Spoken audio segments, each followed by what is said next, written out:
Bonjour tout le monde, j'espère que vous allez bien. Simon Brière, votre stratège de marché principal d'RGO Canada. Donc aujourd'hui, on est le 25 juin, le lendemain veille de la Saint-Jean. J'espère que vous avez fêté prudemment. Donc aujourd'hui, on avait des informations assez intéressantes au niveau de la production porcine, hein, le Quarterly Hogs and Pigs, qui va me donner la production et l'inventaire trimestriel au niveau de l'élevage porcin. Donc on va aller aborder les différentes diapos que j'ai pour vous. Donc, il y en a de l'élevage, hein, on a vu pour la différence entre, c'est toujours comparé pour le même trimestre entre l'année d'avant et aujourd'hui. Donc, on va comparer 2019 à 2020 pour la même période. Donc, actuellement, on a 79,6 millions d'animaux aux États-Unis, qui est une bonne hausse, hein, une hausse de 5,2 euh, sur, euh, sur le cheptel total. On va voir deux choses importantes au niveau du cheptel reproducteur. Ça a reculé un peu, ça c'est une bonne chose, disons, pour stabiliser les prix.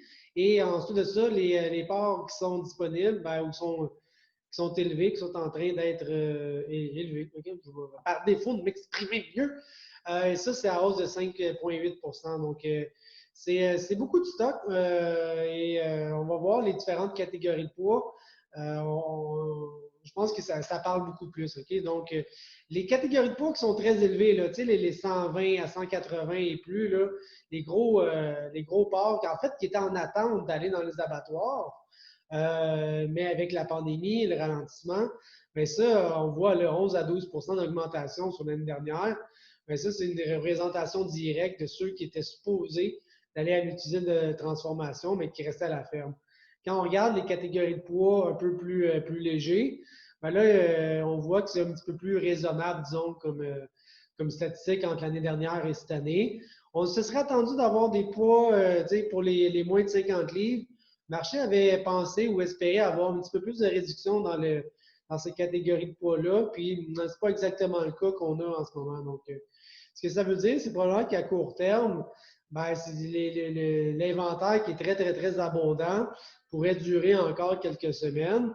Et le fait qu'il y ait encore des catégories de poids pas exactement porcelain, mais ça, il va falloir qu'on soit capable de passer à travers le retard et les parts en attente pour espérer là, que cet inventaire là, très élevé à court terme puisse éventuellement passer. Okay?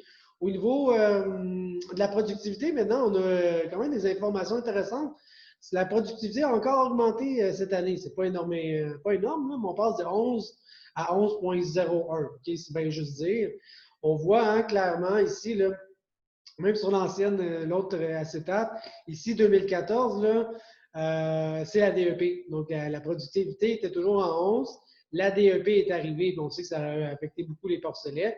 Mais depuis ce temps-là, la productivité est en continuelle hausse et on peut très bien le voir encore dans le rapport d'aujourd'hui. Même chose pour la production. Hein, je voulais revenir sur cet acétate-là. La production en termes de taille de cheptel, à part 2014, l'année de la DEP, mais le cheptel est en constante hausse, lui aussi, dans les années depuis 2014. La différence maintenant au niveau du cheptel reproducteur, hein, donc les truies, les naissances, c'est une des premières fois, une des rares fois, disons, depuis 10 ans, que le cheptel reproducteur est plus faible. Donc, on avait en 2019, à ce temps-ci de l'année, 6,4 millions de truies. On est plus rendu à 6,3. C'est un recul d'1,3 Donc, c'est très rare, je pense, dans les 10 dernières années qu'il y a eu un recul. Je pense que c'est arrivé une fois, si je ne me trompe pas, en regardant ce tableau-là.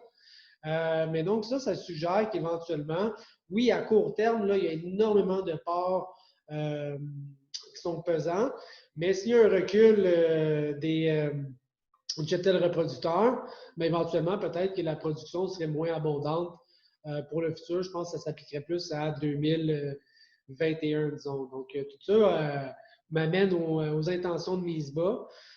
Qui sont actuellement pour le prochain trimestre de juin au mois d'août, un recul de quasiment 5 et pour l'automne aussi, un recul des intentions de mise bas de 5,4 Donc, je pense que la pandémie et puis les prix qui sont faibles, éventuellement, c'est rentré dans le marché. La grosse question qu'on se posait ici, c'est que ont remarqué depuis un certain temps que les intentions de mise bas ont souvent été un peu plus faibles que la réalité. Donc, est-ce que les éleveurs américains, quand ils sont sondés, disent à l'USDA, on a l'intention d'en faire moins, on va en faire moins. Mais on se rend compte que 3 à 6 mois plus tard, dans les chiffres d'abattage, ben, les chiffres d'abattage ne fitent pas tout le temps avec ce qui était indiqué dans les intentions de mise bas.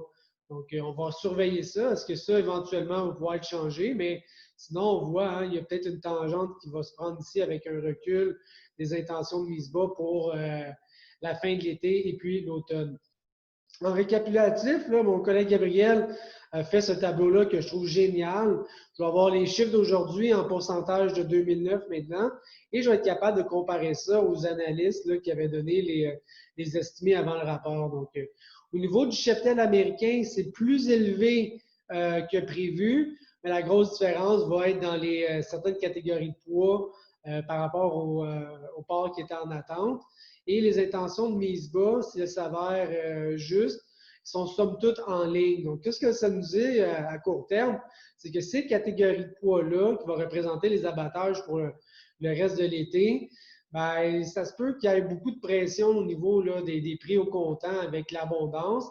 Et si les usines de transformation arrivent justement à passer à travers tout ce qui est en attente, peut-être un petit peu plus d'opportunités rendues à l'automne, mais on n'est pas trop sûr non plus. Mais pour 2021, s'il y a un recul du cheptel reproducteur puis un recul des intentions du mise bas, peut-être qu'en termes de prix, ça pourrait se stabiliser pour 2021. On va voir plus, évidemment, la réaction du marché demain à l'ouverture, peut-être même la semaine prochaine. Mais a priori, on a un rapport qui est un peu négatif pour les prix à court terme et peut-être un peu plus de potentiel, d'optimisme, disons, pour 2021. Donc, voilà pour le rapport Greenpeak. J'espère que ça vous aide dans votre mise en marché. Si jamais vous avez des questions, n'hésitez pas. Simon Brière, RJ O'Brien, RGO Canada. On est là pour ça. Bye!